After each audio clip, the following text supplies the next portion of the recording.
Brian May and his main girl for a long, long time, Red. So we wanted to have you discuss a little bit about your main guitar here. So tell us a little bit about when you first started to build this guitar. Was it something that you wanted to just build a guitar, or were there certain things that the guitars at the time you were playing didn't have that you needed? The basic thing was I didn't have any money, so I couldn't buy any of those guitars. So I could look at them in brochures, the Fenders and the Gibsons or whatever, even the Hofners, who were the sort of English copies, emulations of those, and I couldn't afford any of them. So it was like, make a guitar, and that's the only way. Yeah. So that was it. Having taken up the challenge, it was, let's make something better than anything that's ever been out there, because both me and my dad had that kind of attitude. If it's worth doing to the max, So it became a challenge to try and take the guitar a step forward. And in some ways I think we succeeded, partly by luck, partly by good design, but there's a lot of things about this which became standard later on, which were our ideas. So I'm pretty proud of what we did, out of bits and pieces. As you know, it was made out of all sorts of stuff that was just lying around. I'm actually shocked myself that it's still here. And it's been around the world I don't know how many times now, but she still works. And, with very little maintenance, really, except a bit of refinishing by Greg Fryer a few years ago. But yeah, it's never been refretted. I've never had to take the tremolo off to do it. I've never had to replace... Well, we replace rollers when they fall off, but never had to replace the unit. So here it is. And after you'd built this, you feel like you kind of obviously got it right the first time. Did you ever aspire to build more guitars, or once you finally perfected this, you were like, that's it? Yeah, well, I didn't have time. That's the truth after that. But we designed a couple of others, one of which was a kind of lozenge-shaped guitar, which actually Andrew Guyton has made for me now. It's kind of spade-shaped, which is fun. It's sort of the opposite to the thing that Brian Jones used to play. The spade's the other way around. That works pretty well. And actually, originally, I designed this with an F-hole and, like a proper semi-acoustic, but I never got around to doing that, and it was too difficult, to be honest, with the technology I had, because it was all hand tools. But recently, Andrew Guyton made us one of those. Did you see that? Yeah. An arch top, which is beautiful, and it has a pickup in the bridge, so it sounds pretty authentic, acoustic.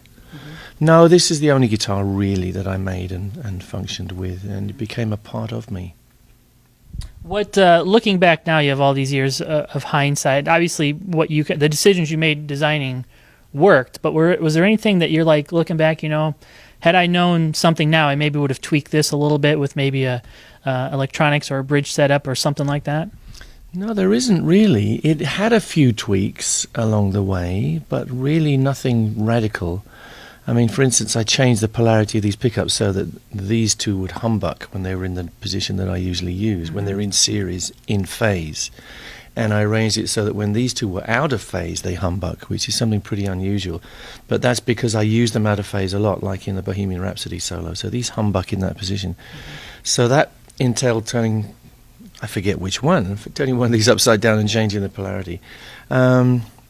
Apart from that, there's been so little ever done to this. That most of the decisions I would stick by now, the fact that we've got pretty much zero friction here because of the rollers, we've got pretty much zero friction here because the strings go almost straight through, which is very unusual, laterally and vertically, and they're located vertically by the 0 fret.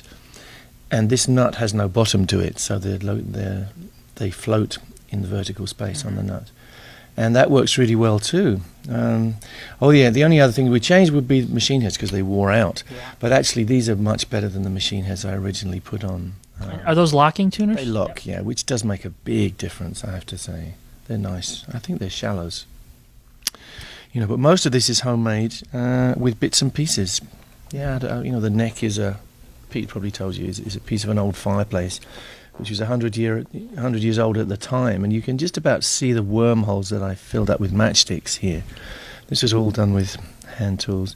There's a very solid piece of oak, which is the main strain bearer of the guitar in here, but it's enveloped in veneer, and the main part of the body is hollow, and that's made out of block board covered with veneer. Can't speak. can't speak. So we were talking a little bit earlier, and we kind of sussed out that it was about 63, 64 when you were building this. You're about 17. Took you about 2 years. Yeah. So what was that first gig like when you finished it? You and your dad, you had this. It worked, and you get up on stage and you hit it. Did the lights and whistles and bells chime off, or were you like, oh, we're not done yet? You know. It was pretty amazing. You know, it was a dream come true. I had been kind of playing it all along at home, you know, as it progressed. But I think the first time it was ever used was at Molesey Boat Club, which is on the banks of the Thames somewhere near Putney, in England. Mm-hmm. And my group was 1984, and I got up and played it, and it was amazing. It was quite stupendous, and that became my instrument from that day forward. It worked. We were, you know, a lot of our dreams came true, and still does. Mm-hmm. And so we have obviously the selectors down here for on and off and out of phase. What are some of your favorite settings for this, or some favorite solos when you're playing live? Well, these are the on-off switches here, off, on, for this pickup, that pickup, and that pickup, and these are the phase switches, as you say. That was an innovation. Nobody had done that at the time, and very few people have now, actually, in fact. A few people took up the design. Basically, my favourite home bass is these two in phase. So it's those two are down and those two are down. This is off. That gives me my basic sort of a great chord sound with the AC30s, and also quite a bit of fatness. Great for soloing. It's great for almost everything, depending on where the volume control is. And of course, the AC30s with the treble booster, as I use them, are kind of infinitely variable as regards saturation. They distort incredibly beautifully, smoothly. So I can find little positions on here where the chords are still clean, but it will sustain. So this is a nice configuration. These two together is fat, very kind of plummy. And I use that just for the very beginning of Bohemian Rhapsody when it's live here. But I very quickly flick them out of phase for the solo, and that gives this real screech, because that's this position. These two down, so these two pickups are on. One's down and one's up. There's a redundancy. I mean, they can be like this or they can be like that, which may make a difference in some places. But they're out of phase and they're humbucking, so there's not too much extraneous noise, which can be a real problem, as you probably know. And they scream. I mean, you just hit them.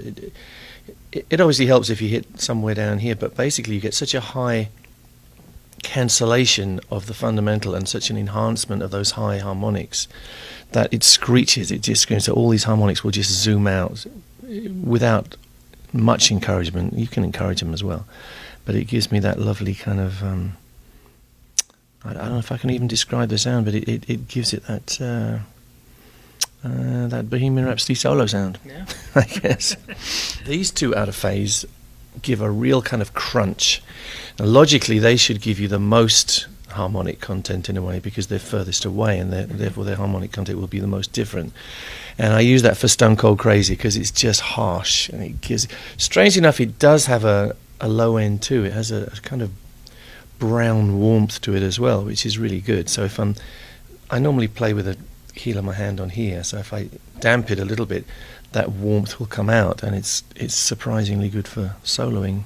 So I use all these combinations. I use this one on its own for just a clang. You know, this gives you a lovely, rich, kind of uncoloured sound. So if I want chords to clang out, like in Now I'm Here, this is what I'll use, and then I can switch this one in once I'm doing the main riff.